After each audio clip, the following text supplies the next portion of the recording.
Hello and welcome to my review of the Warhammer 40,000 Conquest issue 75, 6, 7 and 8. This is a full review of all of these 4 issues and the model that comes with all of the issues themselves. They've separated it into parts. The last part only comes with a base and a stand, but the other 3 come with the sprues to make the full kit of the repulsor. Now, as I've said throughout all of these first looks and reviews, the Conquest magazine each issue will set you back £7.99. We can therefore calculate that to get one of these repulsors via this subscription, it's only going to set you back £32, which is pretty nice. I mean, it's a lot cheaper than even if you were to get a discount from a third-party seller, because the repulsor itself will set you back £50 for this Primaris. I want to call it a transport, but it's not anymore. It's actually heavy support choice. They've changed the rules in the recent 2020 codex. The kit itself consists of 168 components, which is actually 18 components shy of Repulsor Executioner. So technically it has more pieces than the Repulsor Executioner, because the Executioner doesn't have the other sprue that has the little turret and things. But either way, it still consists of 67 pieces more than a Land Raider. So although it's similar size to a Land Raider, probably a little bit thinner, it does have more than 60% more parts for only £5 more. But anyway, enough about that. Let's have a look at these issues on their own. So we'll just increase the lighting for this one. So issue 75 introduced you to the repulsor, and I've actually kitted it out very similar to on the front cover there. They talk about the repulsor, which is great. A little bit more about it. This is in the codex, especially that shot is in the new codex from last year, I believe. It outlines all of the weapons, and this thing is, you've really got to be on the ball not to forget any of the weapons, because it's got a huge number of them, and here they all are there. Look, you've got everything from Fragstorm grenade launchers to Icarus rocket pods to Crackstorm to twin las cannons to las talons, onslaught gatling cannons and auto launchers. So it's really packing a punch. Wars of Iron, you've got this atrocity. Whoa, we won't go there. Making a Silver Templar, becoming a Silver Templar, Inari, the forces of Eldari, nice showcase there of them. And some more. Ultramarines Chapter Relics, Chapter Relics examples, Death Guard Relics of Decay, raid on the Medicae facility, Medicae raid, and then some Citadel miniatures, and a look at the next 3 issues, which it just continues. And this issue's kind of fallen apart. This one is definitely already fallen apart, issue 76. A little bit about Tech Marines, Thunderfire cannon there. This is how to build the Primaris repulsor. It's straightforward to build. I'll give a bit of a review on that. The kit is complicated to kind of fit together just right, more so in my opinion than like Land Raiders and Rhinos, mainly because you've got 3 panels that all have to line up, and you may well get gaps. I've just constructed mine and put it together just as I would normally, but there are gaps, and I've left them on purpose. You've seen me build things. You know that I go back and I file things off and I add the green stuff and I get all the parts looking the way they should be. But purposely for this one, I've left them off so you can see what you're gonna end up with without using the clamps and using green stuff. That's all kind of relatively straightforward, and you get to this bit and you think, I've almost done, and then they hit you with this repulsor hell.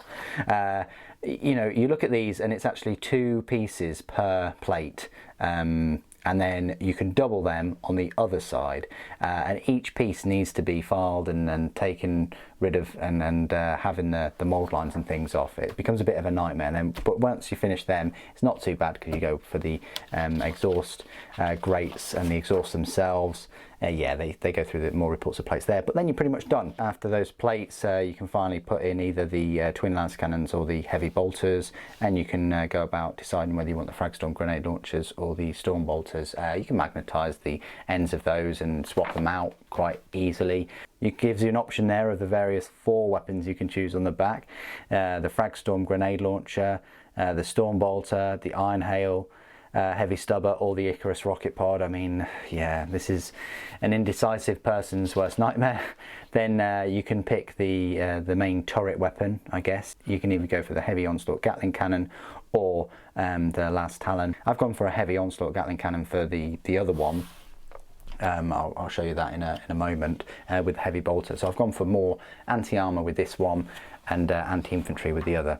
Then you work on the small turret. Lots and lots of options and things, and you can have the Promotional Space Marine popping out of the cupola, and then it says don't glue the turret, and I would advise you not to.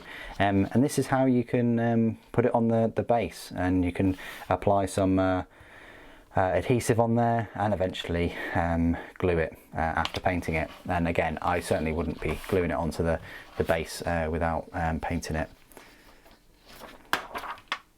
And I think for some reason we had that in the different order. I didn't put all of these extra bits and pieces and drum cans and missiles and whatever on the side this time. I did on the other one. And that's it done. In one issue they've covered the entire build guide of the repulsor. They just leave you with Scorn Asunder and the Citadel colour system. Do they talk about contrast paints there? Yeah, they do. Yeah, new addition to the Citadel paint range. You can finish your army in no time. So a special shout out to contrast paints. And then we've got issue 77. Talk about Devastator squads, Centurion Devastator squads, the Devastator war gear, company organisation, Necrons, way, war gear, and a bit of a showcase. This is before the big refresh. There's a little army there. And then how to paint the repulsor. So they've gone straight in there with Macragge blue and then Nuln Oil. Painting the metal on your repulsor. Bit of dry brushing. And so on. Oh, and painting the Primaris in red. A bit of Mephiston red. And then they've kind of finished it there. It doesn't look too bad. Yeah, and then finally you glue the base as well. Does it say how to do it? Yeah, it says to paint the base right there. And then crash landing, and then recover the repulsor. One of the missions they start you off with is that the repulsor lies amidst the remains of a crashed transport craft. Okay. And then I don't know why they've given you the colour system again, but they have. Your next conquest continues, so you get a look at the final issue of these 4, and then they give you a preview of the Magnavent walkway. It's an odd model to end the whole collection with, but there we go. And finally, issue 78, which only came with the base and the stand. Let's have a little look at this. You've got Agents of the Inquisition, you've got Inquisitors, Officio Assassinorum. They're the different assassins. Doesn't show you the models though. Yeah, just go on the website and have a look at them. Sisters of Silence. One of the new Inquisitors though, Inquisitor Greyfax, is there. And some Sisters of Silence models. Oh, they're the assassins right there. Great. Feculent Narmals. This looks like an interesting thing. I think that's the snail. There's some more. Space Marine Impulsor. So a bit of a showcase for the Impulsor. They've recently released the Gladiator, which uses exactly the same chassis, but the rear is all covered up. Stormraven gunships. I'm sure we've had an article about Stormraven gunships before. And then Domains of Macragge. The Big Guns Never Tire. Rolling Thunder, and then we finally get the rules for this issue. They have changed a fair bit from a couple of years ago. They are now heavy support instead of transport, which yeah, does suck. And then yeah, little advert for Warhammer stores, and then the Magna Vent walkway are the next two issues, and we will be going through the first look and review of those next week, along with my final review of the entire Conquest range, showing you all the magazines. I won't be going flicking through them like I have done today, but I will be showcasing the entire you know, model range and scenery range that you do get if you were to pick up this this whole subscription.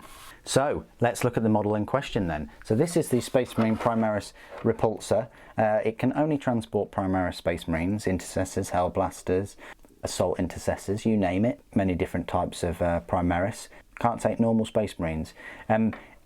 As I've alluded to, the kit was an alright kit to put together. You may well have a few issues with these bendable transmitters, radio transmitters.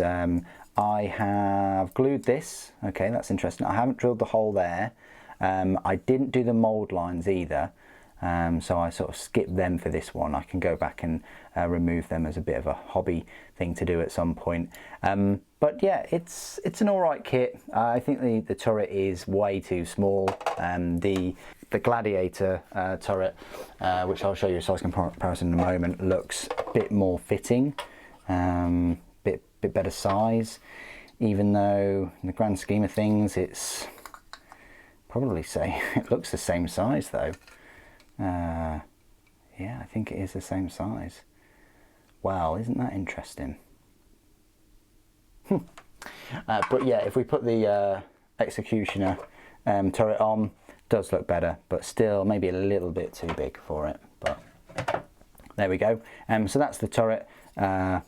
You know, you've got a number of weapons there. You've got frag launchers, las talon, the coaxial weapon, the Gatling cannon. Okay, so that is the turret there. You've then got these frag launchers, which you could have as storm bolters. You can change this rear weapon. I've just gone for the iron hail. I might have glued that in place, or maybe that can't go any lower. Oh well, we'll just leave it like that. You've got the las talons, which do move left and right.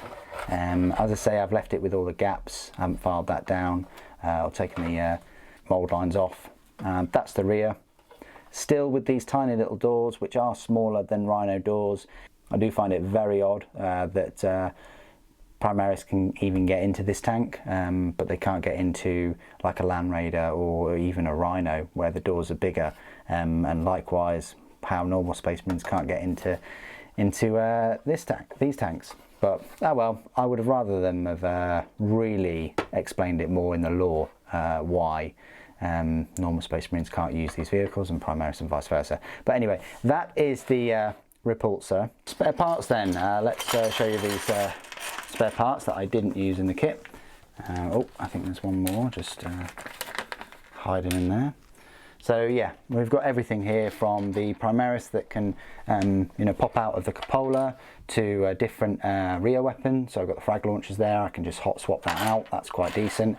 You've got all of these extra pieces which could go on any tanks really, many of your Space Marine tanks. It's nice to see Space Marines get these kind of attachments, adornments. I mean, they sometimes have included them with like the Razorback and the Predator tanks.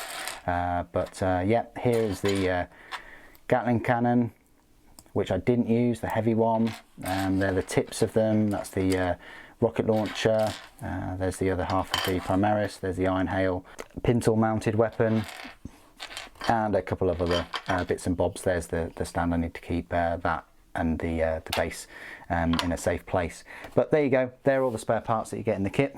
What I'll do is just show you some size comparisons. So I may have already showed you the turret, but this is the Repulsor Executioner. So this tank costs £10 more. It's still a heavy support choice like the Repulsor, but it gives you much more bang for your buck in terms of a big heavy main weapon, which is fantastic. These weapons are droopy because I have purposely left this not glued, because then that means I can hot swap these weapons out with the big you know, plasma incinerator weapon. So if you look at them, they're on exactly the same chassis. It's just that with the Executioner you get this bigger turret, and I think you get a dual iron hail in the reverse. But if you notice, you don't get the side kind of sponson weapons, and also it can't transport anything, even though it's got the 3 doorways. You know, the repulsor's main weapon there is its coaxial weapon on the Executioner. This laser cannon is much more powerful. Still not as decent as it was in 8th edition, but there we go.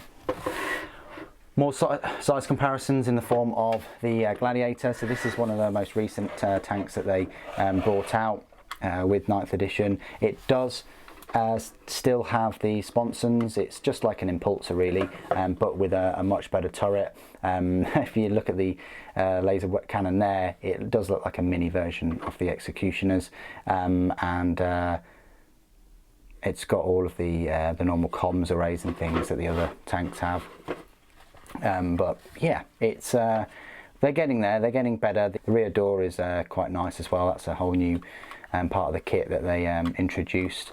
You can have this Gladiator with the multi-melters, and there you go. So that's where it measures up. It's going to be the same size as the Executioner except for the turret, but a Gladiator, it's going to be bigger because it can transport the 10 Primaris.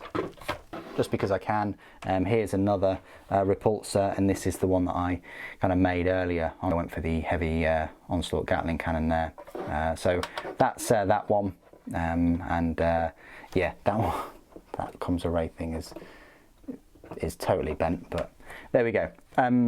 So that gives you an idea of the sizes between all of those other tanks. Let's just go through some size comparisons with the usual suspects. So we've got a Primaris Space Marine actually from this Conquest subscription on the right, Space Marine on the left, and then Sly Marbo in the middle. So as you can see, could you fit 10 of these in? 1, 2, 3, 4, 5, 6, 7, 8, 9, 10. It's possible, maybe. You know, it depends on the sizes and things in there, but it is a bit more believable fitting 10 of those in there than it is 10 Space Marines and a Rhino. But there we go. So yeah, that's where it measures up. It's going to be one of the biggest tanks you've got, along with the Land Raiders. So. Hope those size comparisons have helped. Okay, so this is my part of the review where I will go through all of the rules for the Space Marine Primaris Repulsor tank. I'll be going through the rules using the 9th edition Space Marine Codex, which came out in 2020. The Repulsor is a heavy support choice and will cost you 16 power points, or 315 points, which makes it about 40 points cheaper than a Repulsor Executioner.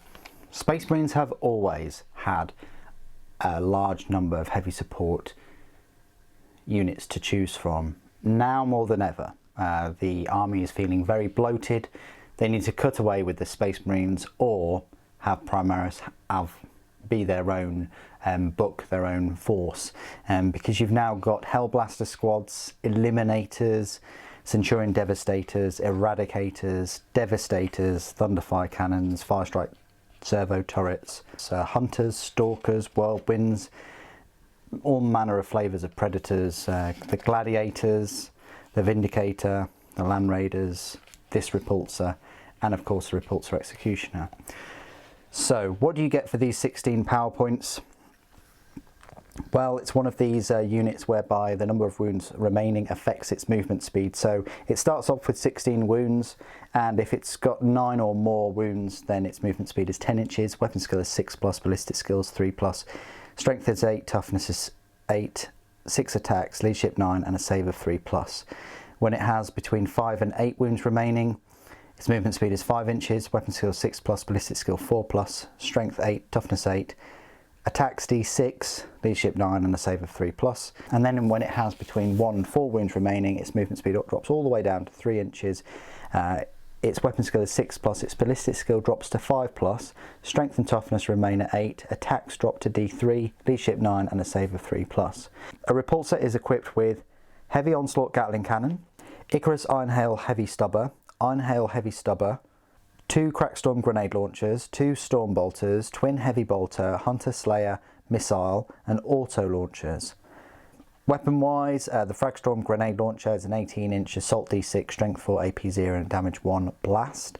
The heavy onslaught Gatling cannon is a 30-inch range, heavy 12, strength 6, AP -1 and damage of 1.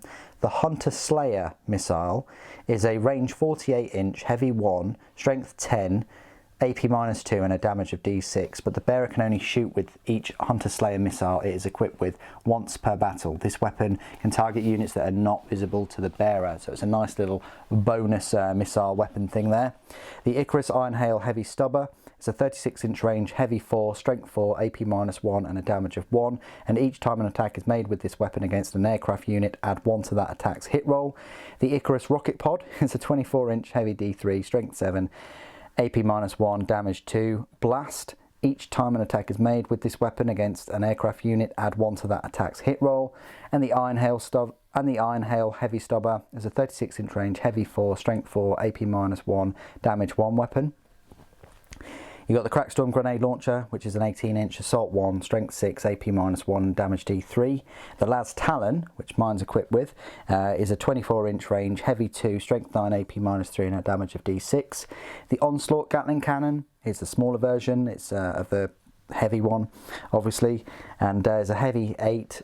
It's a range 24 inches, heavy 8. Strength 5, AP -1 and a damage of 1. You've got the Storm Bolter, which works as usual. You've got the Twin Heavy Bolters, which work as usual, but I'll just go through them. They're 36-inch range, heavy 6, strength 5, AP -1 and a damage of 2. The Twin Las Cannon, again, works as usual for Las Cannons. It's a 48-inch range, heavy 2, strength 9, AP -3 and a damage of D6. The other war gear, it has auto launchers, the bearer has the smokescreen keywords. War gear options, there's quite a few. The model can be equipped with 1 additional Iron Hail Heavy Stubber. The model's twin heavy bolter can be replaced with 1 twin Las Cannon, which mine is. The model's heavy onslaught Gatling cannon can be replaced with 1 Las Talon. One of this model's Iron Hail Heavy Stubbers can be replaced with 1 onslaught Gatling cannon. I think that's what mine's got. This model's 2 Storm Bolters can be replaced with 2 Fragstorm grenade launchers. This model's auto launchers can be replaced with 2 Fragstorm grenade launchers. This model's Icarus Iron Hail Heavy Stubber can be replaced with one of the following: 1 Fragstorm grenade launcher, 1 Icarus Rocket Pod, 1 Storm Bolter. I think mine's still got the Iron Hail Heavy Stubber on the back, on the rear. Abilities: Angels of Death. Hover tank. Distances are always measured to and from this model's hull. Explodes. When this transport is destroyed, roll 1d6 before any embarked models disembark and before removing it from play. On a 6 it explodes, and each unit within 6 inches suffers d6 mortal wounds. Transport. This is the main reason why you're going to get it, not because it's a flying fortress with, stacked to the teeth with so many weapons. It's because it can transport Primaris infantry. It can transport 10 of them. Each Mark 10 Gravis model takes up the space of 2 models. It cannot transport jump pack models. So there you go. This is the main reason why you're going to get it, is because it can transport 10 Primaris infantry. Everything from eliminators to eradicators, because they're in the Gravis armor. You can have aggressors in there, you can have the Hellblasters, you can have your assault intercessors now, you can have your Blade Guard veteran squads, you can have all of your other Primaris special characters. You've got heavy intercessors that can go in there. It's never been a good time to be a transport of Primaris Space Marines, but at the same time, there's never been a worse time in terms of, you get one of these and it's a big points cost. It's still over 300 points to sink into one model, and it's a heavy support option, which you could have used for a Land Raider or a Repulsor Executioner. It's a tough decision that you're going to have to make if you pick one of these. But if you want to get your Hellblasters up close and personal, this really is a decent choice. All the while, it's going to rip up your opponent's force with the number of guns that it's got. It just doesn't pack the same kind of punch as the Executioner with either the Macroplasma Incinerator or the Heavy Laser Destroyer. those do some serious damage. And depending on your squad size, it might actually be worth putting your Hellblasters in one of those. But what do you guys think of the repulsor? And actually, what do you guys think of having a repulsor in this Conquest subscription? Personally, as I've said before, I would have much rather this kit be spread over 3 magazines, 3 issues, because they could have squeezed the base and the stand into one of these, into one of those very, very easily. I think dragging it over 4 is a bit poor. I mean, even if they included 2 more paints in the 4th issue instead of the base and the stand, that still would have been better. But yeah, I think to spread it over the 4 is dragged it out a bit more. But I'm still not a huge fan of any of those of the Space Marine flying tanks. Gravitic, I like the grav tanks of the Adeptus Custodes, and I like the Eldar grav tanks, but Primaris, still not a huge fan of. And I can't pinpoint it. Maybe it's the strange looking feet, maybe it's the gravitic plates themselves, maybe it's just the fact that it's just a big square tank that's floating rather than some kind of streamlined version. Yeah, it might be a combination of lots of those things. And a final reason might well be because they still can't transport the normal size Space Marines, which is a bit odd. Anyway, what do you guys think of the previous 4 issues and of the repulsor tank itself? Please do put your thoughts and opinions down below in the comments, as always. Thank you ever so much for joining me today. Thank you for watching. The Emperor protects.